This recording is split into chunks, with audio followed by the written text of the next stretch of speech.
మూసుకునే ఉన్నాడు, కొంపదీసి నిద్రపోతున్నాడు ఏంటి? ధ్యానం. కళ్ళు మూసుకొని ఎవరినో కాంటాక్ట్ చేస్తున్నారు. అవునా? అబ్బా. రామ్ ప్రసాద్, నీకు నిజం చెప్పాలంటే బాధగా ఉంది, కానీ చెప్పక తప్పదు. ఎందుకంటే అది నిజం కాబట్టి. Correct sir, correct. ఏంటి సార్ అది? నీకు 40 ఏళ్ళు వచ్చే వరకు కష్టాలు తప్పవు. గురుజీ, అవి మామూలు కష్టాలు కావు, అష్ట కష్టాలనే చెప్పాలి. ఉదాహరణకు అవి ఎలా ఉంటాయంటే, దొరక్క నీకు ఫుడ్ దొరికితే అది నీ నోటికందే లోగా నీ కాలో నీ చెయ్యో తగిలే మట్టిపాలైపోతుంది. నీ వాకలికి తట్టుకోలేక అప్పు కోసం ఎండను పడి వెళితే అక్కడ తాళం వేసి ఉంటుంది. మరో కఠోరమైన నిజమేమిటంటే, నీ దరిద్రాన్ని చూసి భరించలేక నీ భార్య లేచి వెళ్ళిపోతుంది. ఒక్కతేనా ఎవరితోనన్నా? తప్పు. అతని దురదృష్టాన్ని చూసి ఎగతాళి చేయకు రమణ. Sorry sir. ఇదయ్యా రాంప్రసాద్, నువ్వు ఈ 40 ఏళ్ళు ఈ నరకాన్ని అనుభవించక తప్పదు. 40 ఏళ్ళ తర్వాత అలవాటైపోతుంది. ఇక నువ్వు వెళ్ళొచ్చు. ఏమో వెంకటేశ్వరరావు, కులాసైనా రమ్మన్నారట. నీకు శుభవార్త చెబుదామని పిలిపించాను. ఏంటి గురుజీ? నీకు శుక్రమహాదశ ప్రారంభం అవబోతుంది. అంటే శనిగా సెట్ అయిపోయినట్టేనా? ఆల్మోస్ట్ అయిపోయినట్టే. మీరంతా టోపీలు పెట్టుకునే ఉద్యోగాలు కూడా చేసుకుంటారు. ఇప్పటిదాకా మేమందరికీ టోపీలు పెట్టాం గానీ మాకు మేమే టోపీలు పెట్టుకుంటాం ఎప్పుడు అనుకోలేదు గురుజీ. అదే విధి. మరి ఇప్పుడు బిల్ల బంటోతు నుంచి బీట్ కానిస్టేబుల్ వరకు అందరికి నెత్తిమి టోపీలు ఉంటాయి. అందులో ఏ ఉద్యోగం? ఎస్ఐ గారు కూడా టోపీ పెట్టుకుంటారు తెలదా? ఏది మన చదివే చదువులకు ఎస్ఐ ఉద్యోగాలు ఇస్తారేంటి? గ్రహాలు శాసిస్తున్నప్పుడు చదువులతో పని లేదు. ఏబిసిడీలు చదివినా చాలు మీ జీవితాలు విచిత్రమైన మలుపులు తిరుగుతాయి. మీకు విపరీతమైన ఫాలోయింగ్ వచ్చేస్తుంది. మీరు చాలా ఫేమస్ అయిపోతారు. వింటానికి చాలా బాగుంది. ఇప్పుడు మమ్మల్ని ఏం చేయమంటారు గురూజీ? ఏమీ చెయ్యదు, వెయిట్ చేయండి. కాలం కలిసి వస్తే అదృష్టమే మిమ్మల్ని గేలం వేసి పట్టుకుంటుంది. అంతవరకు వెయిట్ చేయండి. వెయిట్ చేసి కొంచెం వెయిట్ కూడా పెరిగింది. అయినా పర్వాలేదు, వెయిట్ చేస్తాం. అందాక ఏ అప్పు సపోర్ట్ చేసుకుని తాగుతాం బ్రతుకుతాం అన్నట్టు. అప్పు అంటే గుర్తొచ్చింది. అప్పు మీద మీ అభిప్రాయం ఏంటి గురూజీ? ఏంటరా కింద నుంచి మీకు ఎదుగుతున్నాను రా. ఇక్కడేం చేస్తున్నారు? మన టైం బాగుందిరా. ఎవడన్నా అప్పిస్తున్నారా ఏంటి? కాదురా, ఉద్యోగాలు ఇస్తారమ్మన్నాడు గురూజీ. చూసారా, చౌదరి గారు చెప్పింది నిజమే. మరి శుక్రమాదేశ్ మొదలైంది. ఇంతకీ ఎవరా మహానుభావుడు? నమస్కారం. నమస్తే. అయినరా నేను చెప్పింది? ఆహా, సాక్షాత్ ఎంప్లాయ్మెంట్ ఎక్స్చేంజ్ నడుచుకుంటూ వస్తున్నట్టు ఉంది. పదండి పట్టేద్దాం. నమస్కారం సార్. నమస్తే. వీలే సార్ మా ఫ్రెండ్స్. నమస్కారం. నమస్తే. నేను చెప్పానుగా, భగవాన్ గారు. ఆహా, పేరులోనే దేవుడు ఉన్నాడు. లోపల కూడా పాజిటివ్ థింకింగ్ ఎక్కువ. ఇంతకీ మీరు ఇండియానా చైనీసా? India sir. మా ఫేసులు చూస్తారు అనిపించలేదు మీకు? భలే కామెడీ ఫీల్ అలా ఉన్నాడు. అవును సార్. నేను అడిగేది ఇండియన్ రెస్టారెంటా చైనీస్ రెస్టారెంటా అని. నేను ఏది ఓపెన్ గా డిస్కస్ చేయను కదా. పేరు చూసి స్కూల్లో డిస్కషన్ పెడతాడు అనుకుంటే వీటేంట్రా హోటల్ అంటున్నాడు. బాబు ఎట్ ఫీల్ అవుతున్నాడు. అంతా మీ ఇష్టం ఉంటున్నాడు సార్. ఫస్ట్ చైనీస్ రెస్టారెంట్ కి వెళ్దాం. నెక్స్ట్ అక్కడ డిసైడ్ చేద్దాం. చాలా ఇబ్బంది పడుతున్నట్టున్నారు. నువ్వు చేత్తో తినే బాబు. నేను జనరల్ గా చైనీసే ప్రిఫర్ చేస్తాను. ఫ్యాట్ కంటెంట్ తక్కువ ఉంటది కదా. రేపు నుంచి మేము కూడా ఇదే ఫాలో అవుతాం. ఇంతకీ మీకు స్టీల్ ప్లాంటా, షిప్ యార్డా, ఏషియాడా, జింక, బంకా? హెచ్పిసిఎల్. ఇవన్నీ దేనికి సార్? దేనికేంటి? ఉద్యోగం చేయడానికి. మీకు ఎందులో కావాలో చెప్పండి. నేను అమలపోతున్నారా? ఏంటయ్యా డిస్కషన్స్? మాకు నీ ఛాయిస్లు ఉంటాయి అనుకోలేదు. మీరు సడన్ గా జింకు బంకు అంటే సింక్ అవడానికి కొంచెం టైం పట్టింది. అదే అదే జేసీ గారు టోపీలు పెట్టుకుని ఉద్యోగం అన్నారుగా.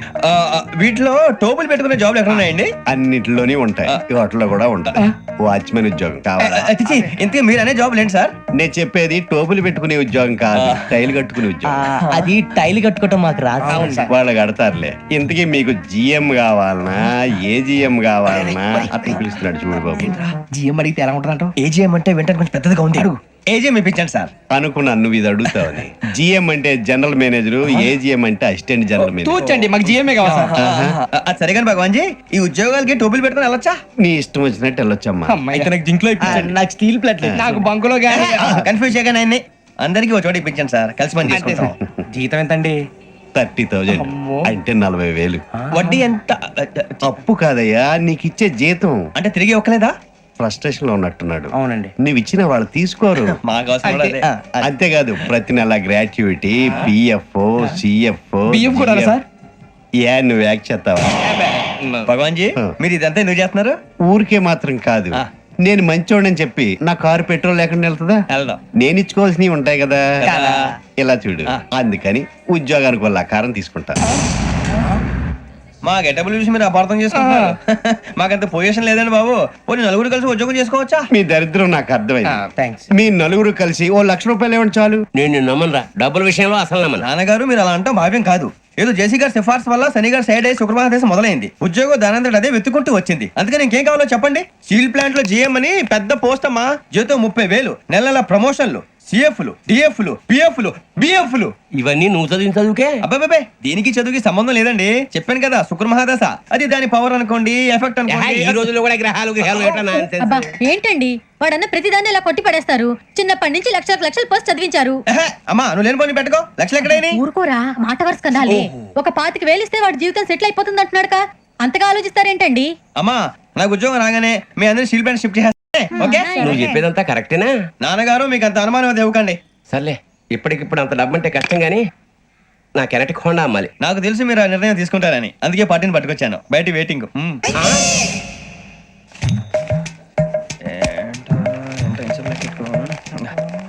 ఇవ్వండి. భగవాన్ జీ మీతో నాకు కుదరదండి, మీరు తేడా మనుషులా ఉన్నారు. చూడటానికి అలా కనపడతాం కానీ తేడా మనుషులు కాదండి. ఇది ఎంతో లెక్క పెట్టండి.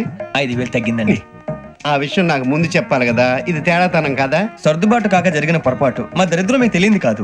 మీ ప్రాబ్లమ్స్ నాకు అనవసరం అండి. ఇప్పటికే మీ మూలంగా 3 లక్షలు బొక్క తెలుసా. మీరు ఫేస్ అంత చిరాగ్గా పెట్టకండి. రే ఆ గొలుసేవరా, తొందరగా ఎవరా, ఆయన కోపం వస్తుంది.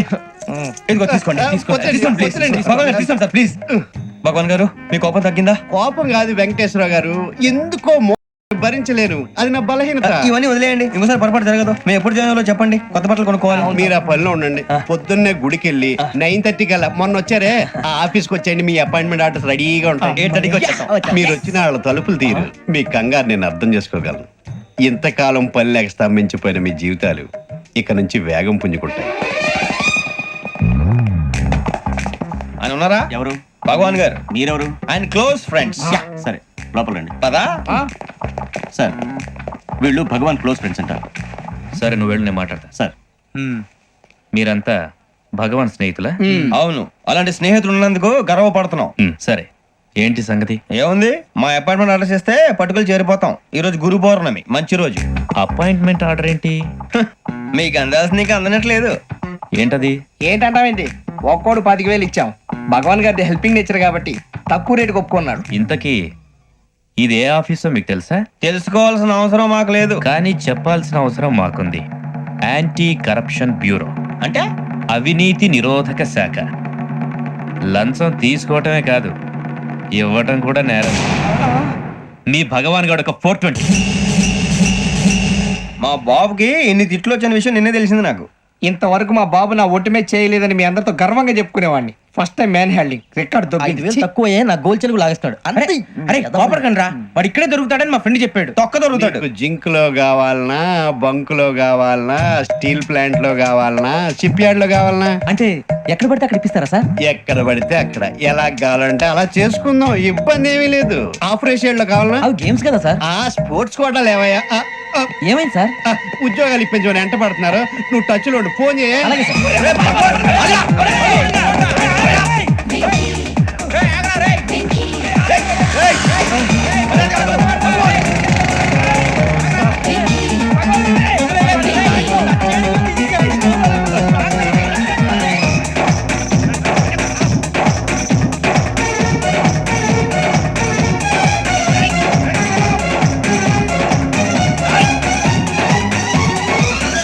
On your mark set go.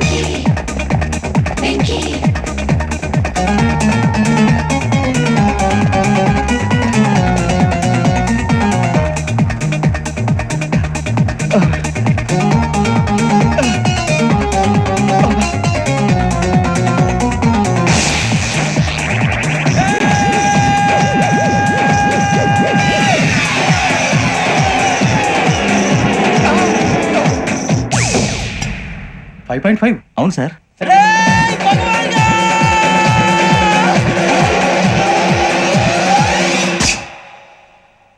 Great.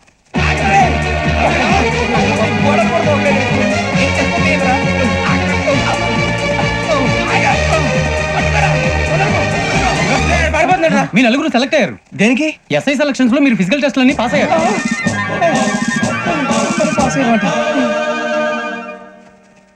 కానీ మేము అప్లై చేయలేదు సార్.